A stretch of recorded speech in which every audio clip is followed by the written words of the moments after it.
Everybody. Hey, Kerri. Hi, how are you? Not too bad. How about yourself? I'm really good. Thank you. Are you in the car to escape the family or? Well, I got one with me. No, we're in the boonies and we had to go to Walmart parking lot to get service. So welcome to my office for the week. Very cool. Well, my name is Faja. I'm the director of training at Michigan Elite, and Vince is also here with me. Vince? Hey, Kerri, how you doing? I'm good, Vince. Thank you both for having me. And I know Dave Spiegel's in your club and I love him. And I'm just grateful to be hanging with you guys. What's up, yeah, Kerri? Dave has been instrumental in setting this up. Our athletes are really excited about it. So, Dave, thank you very much for setting this up. No worries, stuff. Yep. Thank you very much. Your journal entries have been my favorite, Dave. Tommy Knox is kicking my butt. He's so rad. He's so good. You look great. So does your girl. Nice to meet you, sweetie. Hi. Hello. All right, you guys. So I am all yours. I'll just start off by saying that I'm really grateful to be here with you guys. I've been doing a lot of Zoom calls as of late, and everyone has been special in its own way. This is my first time connecting with Michigan, so I'm excited for this. I'm just a very proud member of this community, and I'm happy to share all of my learnings that I've had over the past 30 years to give to you guys.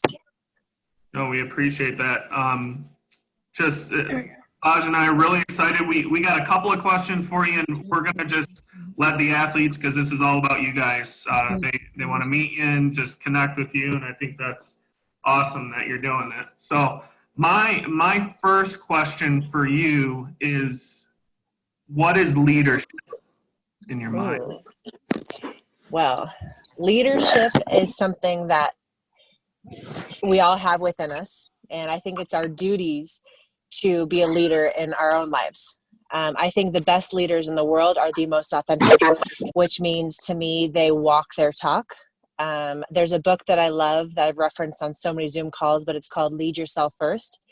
And I believe the greatest leaders in the history of the world and the history of sports have been those leaders who have held themselves to such a high level of accountability and high standards that they can then ask their team and their army or their whatever to step up as well. You know, if a leader is willing to do everything and beyond, they're allowed to demand that of their teammates.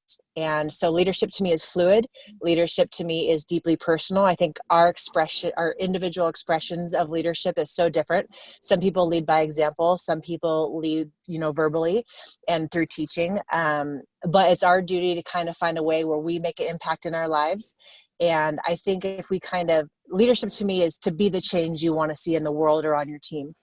And again, that kind of goes back to walking your own talk. But those are my favorite leaders, and that's who I aspire to be. That's great. I got one more, and then I'll be done. And this is Dave. I stole this question from Dave. So if it's not a good question, it's his fault. So always. Dave put in an email that he wanted to know what was going through your mind during the national anthem after winning your first gold, and then to follow that up with what was going through your mind during the anthem after your bronze. Oh, wow. I mean, it's like every thought I've ever had and then no thoughts at the same time. It's like every emotion I've ever had to a point where it's so overwhelming. And you just kind of feel the gravity of the situation. For the first one, it's just like, yep, this is what we expected. We were just like two little kids, so oblivious of how big it was what we just did. And the gratitude and the simple joy was so profound. Fast forward for Olympics, losing out on the chance to play for gold, but still having the honor to play for bronze and to represent our country again, even though it wasn't for the top spot in the podium, to get on the podium after having suffered my biggest heartbreak in the game. After, April and I were the best team in the world, like period, and we were so, not that we were unbeatable, because clearly we weren't, but we were ready. We were primed to win, and we had a bad night. And so to come back and to be the leaders we hope to be, to have the character that the trials and struggles of our entire lives to have the character that we've developed to show up in that, bronze medal match, to stand on the podium, hand on our hearts, like in my mind, I was watching the American flag, listening to the anthem, even though Germany was playing. So, it's so much more than just the win. And I think when you're on top of the podium or when you reach the destination, it kind of the whole big picture comes in, and all the decisions that you make on the daily, the sacrifices, the love, your team, the legion behind you, all of those things come into my mind and my heart, and it just makes it so overwhelming. And that's what makes me want to keep doing it, because I want to keep striving for the best, keep striving to represent my people to the best I can. Awesome. All right, Faja, your shot. So something that a lot of these girls don't know about you is they obviously know you from all your beach, but a lot of them don't know that you played 4 years at Stanford. You're actually a beginner indoor player and a really good player at that point. The question I had for you was, after playing indoor and then going into beach, now being at beach, what were some things that you wish indoor Kerri knew going forward? Oh, well, I mean, indoor Kerri was just a developing human, who was trying to find myself. And volleyball, why I loved indoor volleyball, which was my first love in all of my life outside of my dad and my family. I loved it so much because it helped me to figure out who I was. I was like so painfully shy growing up until I found volleyball, and it gave me a voice. And, just this whole time playing volleyball indoor and beach, it's just been my whole platform for personal growth. And so I don't know what I would want my indoor person to know, anything different than my beach persona. It's all the same human. I just keep leveling up and keep piling on learnings. But fundamentally, what I wish I knew when I was younger, like the kid, the young ladies that you have in your club, is just to not compare myself to anybody else. If I'm going to compare myself to anybody, it's who I was yesterday or a week ago or a month ago, but never, ever to compare myself to other people, because I did that a lot. And I still kind of find myself doing that sometimes, be like, oh my God, I want to hit like her. I don't jump like that, and now what I really work to do is to be inspired by people instead of comparing myself, because comparing yourself is just a losing proposition. We all do it, boys, girls, men, women, we all do it. It's human nature. But I find it so much more powerful to be inspired by someone, to steal their tricks and to make them my own, because I can never be them. No matter how inspiring, no matter how much I work, I will always be me. And that's a beautiful thing. And that's kind of a frustrating thing sometimes. So my only job in life is to be the best me I can be. And if I compare myself to others, it literally stops me in my tracks. I'm gonna let the kids, some of the kids' questions get answered. I think they're pretty good. So let's start with Ella. Why don't you go ahead and ask Ella Anglin, ask a question for Kerri. Okay. So my question is, has anyone ever told you that you couldn't do it? No. No one ever did. Well, you know what?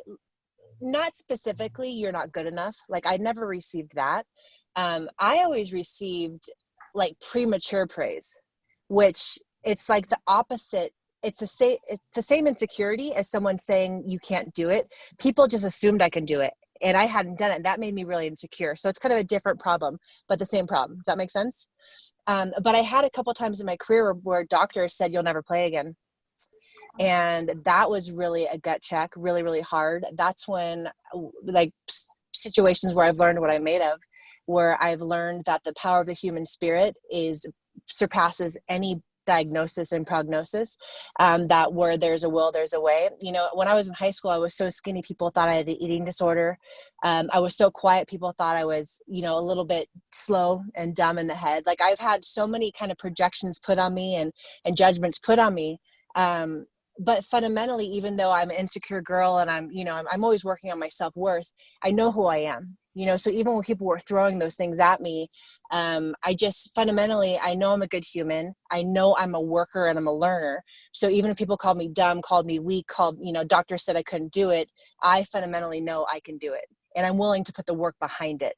So I'm grateful no one ever told me I couldn't do it. I think if they did, I would, smile and get to work. But now that I'm 41 and I'm chasing my sixth, Olympics, I certainly have heard that. it's not necessarily you can't do it. It's like, don't do it. It's like you're being selfish or you're too old, you know, you're washed up. And so I guess, yeah, I have to a certain extent, but I think I'm also very naive and I'm kind of in my own world and I have a lot of love and unconditional support around me. So that helps me temper all the negativity, you know? Awesome. Great question. Thanks, Ella. Norm. Thank you. Let's go with Ava Sarafa. Only 2 beach players on the court. How does your personal relationship off the court affect your on-court relationship and playing? Ooh, Ava, I like this question. So the partners that I've had the most success with are the partners where we had a real relationship, meaning we got into it. You know, it's like we weren't just surface friends or surface partners. It's like we cared so much about winning or becoming our best that we butted heads. That if I was driving my partner crazy, she would tell me, she would give me the respect of telling me instead of, you know, spreading gossip, and we would engage and I'd be defensive and we'd, you know, have to come to an understanding. So my relationships with my partners off the court matter greatly. Like in my life as well, like with my husband, if we're fighting, I've never won a volleyball match ever. You know, so my home life matters to my performance. And then on the court, you know, Misty and we would get into it, you know, and especially when you're losing, it's like the beauty in losing is that it exposes you to what you need to work on within your craft, but it also exposes fissures in your relationship, you know, like where you're lacking communication, where you're lacking connectivity at certain points in the game. And Misty and I were almost unbeatable because we chose to engage in those hard conversations, you know, and I've been through a lot of performance psychology in my life. And one of the most powerful things I was ever told was, Kerri, do not be afraid of conflict within a team, within a relationship, because conflict is intimacy, right? There's depth there. And when you engage with someone, even if you're frustrated, even if you're kind of like bickering at each other, you don't want to live there, but don't be afraid of engaging because it just brings clarity and it brings new layers to your relationship, you know? And so I think that's such a great question. And I prioritize a deep connection with my partnership, but you know, it takes time to build. You know, trust is like your words matching your actions over time. So you can't just snap your fingers and have trust. Even if you love and respect each other, you need to build trust. And that's been the best part of my relationships as well. April and I were this close to being like totally connected, but we just could not close the gap for whatever reason. And I think that was the difference between, you know, in problem solving situations, we always kind of reverted to our individual defaults instead of coming together. And now moving forward with Brooke, my goal is to be just totally tightly connected because we're going to do the work on the relationship side of things because it always pays off. Awesome. Thank you, sweetie. Another great question. Kate Kalzinski. I was gonna ask, how did you learn the sport? Did like someone, and like when did you get like have like a big feeling for it and like want to do it for longer? Oh man. Well, Kate, I fell in love in the very first moment. So I don't know if this is a fair question, but I fell in love with volleyball when I was 10 years old. It was the first sport that was offered at my high school in Los Gatos, California, in the Bay Area. Prior to finding volleyball, I played baseball, basketball, soccer, you name it. If it was in season, I was playing it. And I loved all those things. My first dream was to be the first pitcher in the major leagues, first female pitcher in the major leagues. And then I wanted to be the first girl in the NBA. And then I found volleyball and I just wanted to go as long and as far as I could because I loved it so much. And so that love started day one. But, you know, when I was in grammar school, I loved it so much. I started playing club and then I'd be like, where am I going to go next? And then I had my eyes set on the best high school in town with the best team. And I was like, okay, that's going to service me as a student, as an athlete. Where do I want to go once I'm in high school after that? You know, and my parents would take me around to the best high schools to go watch matches. And then Stanford University is right down the road and Santa Clara University. And they would take me to all these places that really planted seeds in my head so that I can kind of see the path in front of me, you know? And so for me, I try to live so honestly and so in the moment that I don't really need to plan for my future, but my future just keeps unfolding in front of me because I'm following my heart. And volleyball, I followed my heart through everything and it just keeps leading me to amazing places. You know, it led me to this call today, which I'm so grateful for. So thank you, sweetie. Next up, we have a 13, Anya Shah.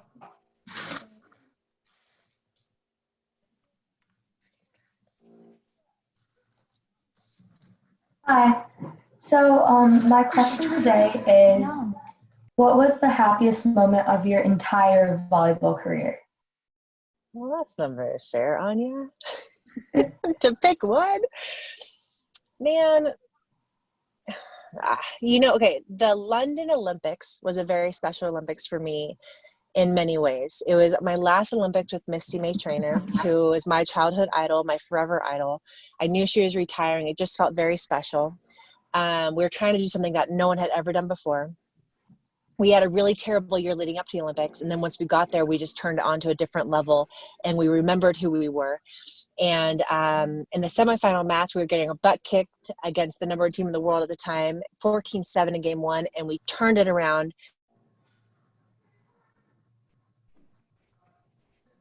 So winning the gold medal. And my favorite moment at the Olympics was after you win, you have to go run around and go crazy, and it's pretty fun. It's so obnoxious. But at one point, I found my family, and my husband Casey was in the stands, and our two boys, Joey and Sundance.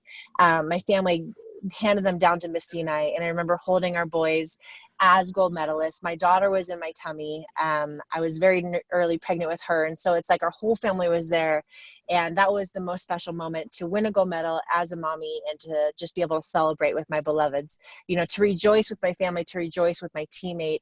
That's always the best part of everything, So the hardest thing about winning a medal is that you don't get to be up there with your team. It's you and your partner, but there's how it is. You have your family, you have your coaches, you have, so for us, it's just us two up there, and it's awesome to have that problem, but we miss our people. So anytime we get to connect on that stage, that's the best. I have this vision in Tokyo of winning and then bringing my whole legion down on the sand to stand on top of the podium together and take a picture.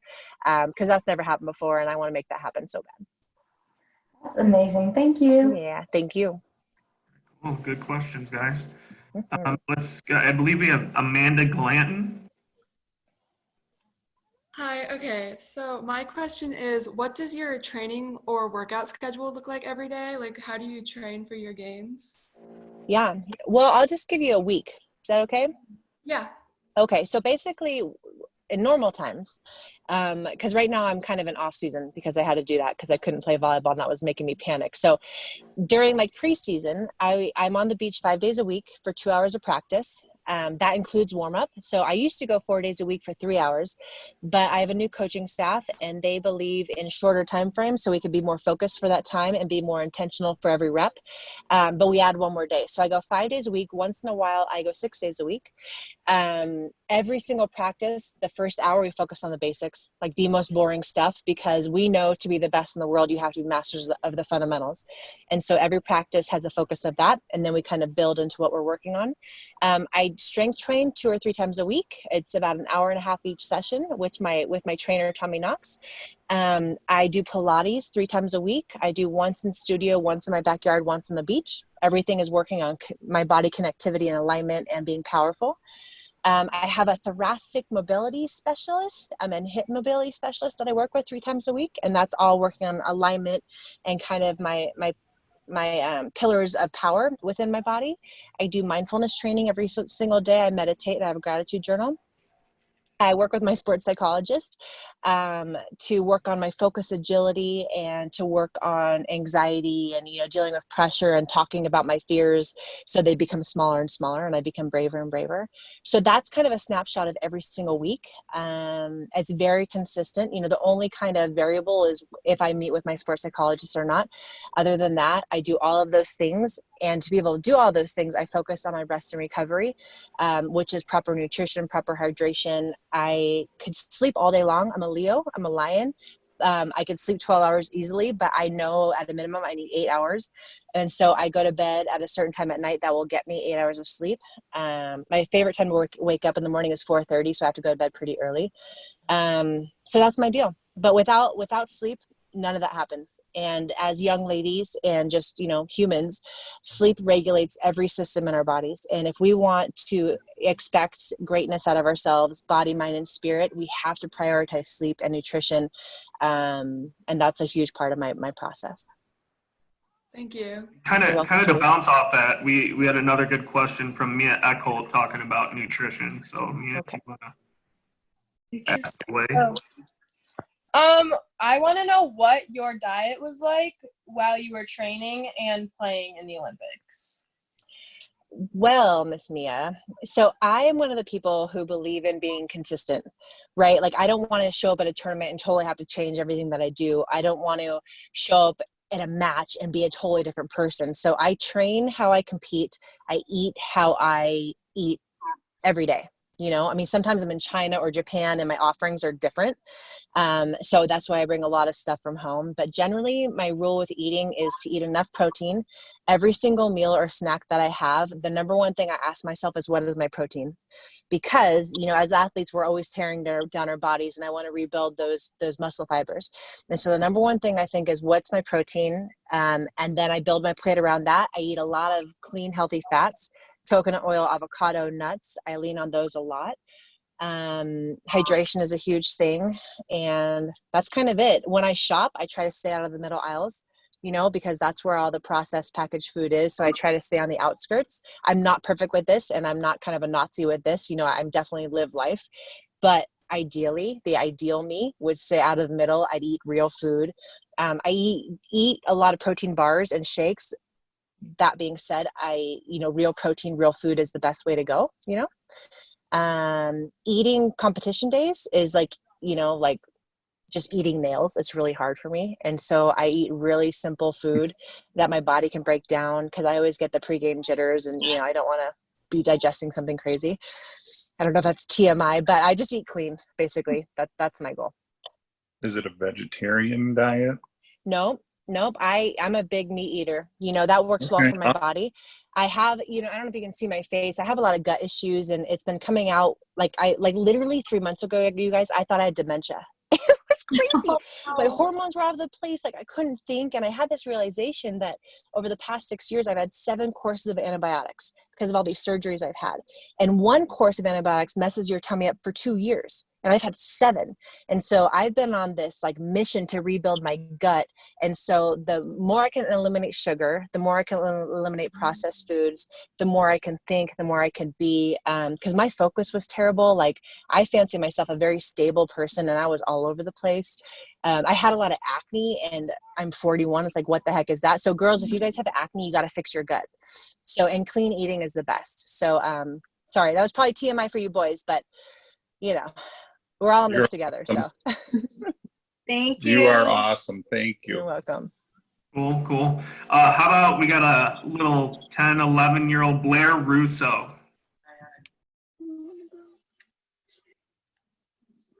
So my question is, how did you manage school, family, and playing volleyball? Well, is this Renee? Blair, Excuse me. Blair, I love your hair, first of all. Second of all, I managed it because I committed to it, you know, and it was a rule in my household that if I committed to something, that I had to be all in. And if I wanted to play sports, I had to commit to being a good student, you know, and schoolwork came first and then sports.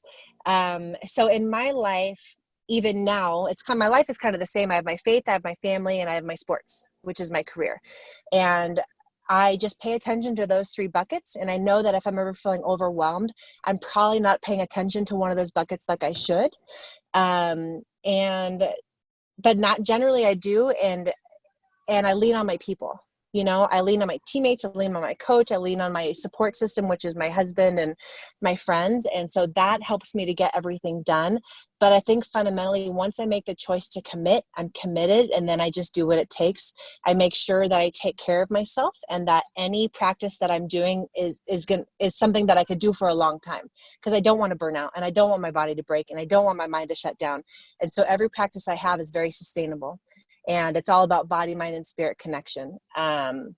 So that's what I did, Blair. Great, thanks. You're welcome, babe. Kerri, I think all these athletes would love to hear how you prepare before a match, and how that changed from when you were their age to getting into college to getting into professional. Like what changed in that, and do you do the same stuff that maybe you did when you were 13 years old? Well, you know, I've just always had the best coaches and best leadership in my life, and every single coach really held me accountable to prepare myself to perform at my best. And the first time I ever meditated and did a visualization exercise was I was a freshman in high school. And ever since I was 14, before every match, I do this exercise where I find 10 or 15 minutes to sit by myself. The first 5 minutes, I'm literally just focusing on my breath. I'm breathing in through my nose, out through my mouth, which allows my nervous system to calm down, right? So I can be in the moment and connect to myself. After that part of it, I'll say my prayer. I talk to God every day. We're buddies. You know, I just say, hey, let's go have some fun. Please protect me, be with my teammate and I, and then I'll set my intention. You know, Kerri, how do you want to feel out there? I always want to be a hunter. I want to be a lion. You know, I don't want to be on the defensive. And so I kind of start visualizing how I can be a lion out there. And then after that, I visualize, you know, how I want to pass, how I want, you know, to wait on when my partner's passing, how I want on the pass so I can go and set well, how I want to wait on my approach. I just visualize the most basic things. And then I take some more deep breaths and, you know, high five myself and I get going. So that's a non-negotiable part of my pregame routine. And I've had that forever. And it's awesome. I've had a couple big games where I've changed that. And I just thought I needed to be really amped up. And I didn't do that. And I was too amped up. And it's like I lost all connection with myself, because it's like the person who can be at ease inside, even if it's chaos and a huge match outside, those people are masterful. And I took myself out of that situation because I did not take the time and did not have the discipline or the trust in my process to calm down before I ramped up. I think a huge thing, and I already mentioned this with regard to nutrition, I really work really hard to train every single day like I'm competing. You know, because I don't want to be surprised by myself in a match. I want to go so gnarly in practice, and I want to train my mental training in practice, my physical training, my skill training in practice, so that when I get to competition, I'm just free and I press play. I don't even need to think about it, you know? And so that my practice time is a time where I'm really encouraged to fail. Right? I'm honing my skills, I'm fine tuning, but I'm also pushing the limits of my potential, and in every way. And my self-talk during practice times, and this is something, my self-talk starts before the game, because confidence comes from one place, and it's one place only. It's the way you talk to yourself. So my self-talk in practice, you know, if I mess up, you got it, Kerri, no worries, next one. You know, like, you know, I get stuffed off my face, nice block by her, you know, next one, I got it, whatever it is. The more I can practice how I want to be in games in practice, when I get to the competitive moments, when I get to pressure-filled situations, I'm going to fall to the level of my training. And if I train gnarlier than anyone else, mentally, spiritually, physically, and practice, I'm going to be pretty rad game time, even if I'm having a tough day. I'll be able to problem solve. But it all starts with connecting with myself in matches. If I'm feeling the pressure, that deep breath in through my nose, out through my mouth. Because literally, if you can nasal breathe, it tells your body you're safe. No one's attacking you, you're safe, and it allows you to be connected to the big full spectrum of things. And when we're nervous, generally we go kind of tunnel vision and we go internal. So if you can keep breathing through your nose slowly, it'll bring you back to the moment, which is our only point of power, right? It's not 2 minutes ago. It's not 5 minutes from now. It's right now. This is our point of power is right now. So anything you can do to bring yourself back to the moment is huge. Breath is important. Can I share one more trick? For sure. Okay, so thank you. Okay, so if I'm nervous, you know, which happens a lot, I'm just kind of run that way, and I'm getting ready to serve receive. I was trained by my performance psychologist to give my brain a task, because if I'm anxious but I give my brain a task, my brain will focus on the task and not on the anxiety. And so prior to serve receive, I give myself a word to spell.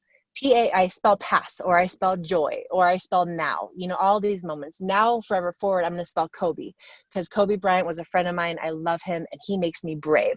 So in matches, you guys, if you can train yourself, if you can pick a simple word and just get in the habit of spelling that word prior to serve receive, it's going to bring you in the moment. It's not perfect. You know, it doesn't mean you're going to pass perfectly, but at least you'll give yourself a better chance of being in the moment and executing well with that technique. It works largely for me, and it's like one of my favorite things to share. I don't know if Fernando, if we have time for one more from Coach Dave, who got this thing together. Of course we do. Where did Coach Dave go? There, he just got to unmute himself. There he is. There we go. I muted because I have a house full of crazy kids. You too? Yeah, I know. I'm so in awe that you can maintain focus inside the car at Walmart. Awesome. I'm sweating. So rad. But thanks. I have a bunch of questions that I wrote down. Wasn't really prepared to ask one, but so how important is it to do things properly? We give our athletes a checklist to do every week and all these skills that we do. But if you can like explain the difference or the importance between boom, got it done versus nailed it. Yeah, well, like vocabulary is very a unique and personal thing, so you probably wrapped around your meanings around what you just said, right? Nailed it and boom, got it done. How I fashion what I do is that like every rep is a chance to get better, right? And after every rep, I can say, Kerri, like, were you committed to that rep or were you kind of, like somewhere else? But in my opinion, people who can do everything in their life with sincerity, that's when you're going to get the maximum out of it, right? And again, that checklist you give your athletes, it's just self-awareness, you guys. The more self-awareness you can have, the more you can problem solve. And so if your coaches want you to get your feet in the ball, they want you to call the ball and they want you to stick your platform. If those are the 3 simple cues, like rad, they just give you the power to improve yourself within every single rep. And then it's up to you to have yourself have a high level of accountability to, did I do that? Was I super focused on the rep? This is only something that you can kind of check with yourself. And again, like your coach's job is to motivate, to inspire, to support, but also to push your buttons. But the only person who can get greatness out of yourself is yourself. And so it's up to you to have those high standards and to whatever, if you want to stick it, if you want to, boom, check it off the list, whatever you want to do, if you just do it to the best of your ability, who cares what the term is, just do it right. It's so important to do it right. You only have to do it once if you do it right, right? If you care about the details of the technique or the details of the drill, like you're going to maximize it. You're going to maximize yourself and your capabilities within the drill. So yeah, I think you should do everything in life if you're doing it like it matters. Because it does. It affects. It maybe you don't care how it affects you, but it's going to affect your teammate or your coach. So be a leader out there, lead yourself first, and really care about the details. Awesome. Thank you. Well, Kerri, I wish we can have hours upon hours of this. I'm sure that all the girls would just love this and talking with somebody who's got just amazing accolades and just a good person too. They need to hear from people like you more often, especially during this time. So hopefully you're staying healthy. Girls, you can follow Platform 1440 on social media, on Twitter, and I believe on Instagram. Yes, sir. Coach Vince, can I give a shameless plug? Absolutely. Okay, aside from following us everywhere, please do. The Speak On family is part of our first ever virtual training program. So if you want some verification, talk to them. But I wanted to encourage you guys to go check out p1440.camp. We have put out a 4-week training block that is so incredible. We have volleyball, mindfulness, and strength training. And it's been curated by some of the best minds in the world. My strength coach, Tommy Knox, has developed the strength program. He's just the best of the best of the best. Stein Metzger, who's head coach of UCLA beach volleyball, and he was an indoor champion and Olympian. He is curating the volleyball along with our Brazilian coaches. And then mindfulness is kind of led by myself, my husband, and our entire team, really. But if you want to get better in 4 weeks, if you want to enhance what you're already doing within your club and what Coach Vince and the others have you doing, this could be a great way to add structure to your day and just add kind of other ways to approach the game. There's so many ways to the top of the mountain, and we want to give you many voices, many ways, and just other things to think about as you just strive for excellence. So it would be a great honor if you guys checked it out. No pressure, but p1440.camp. If it resonates, our camp number 2 is starting soon. Great. Well, thank you, Coach. Thanks again for coming on. Oh, thank you. God bless you guys. Stay healthy. Keep those immune systems up. Thank you.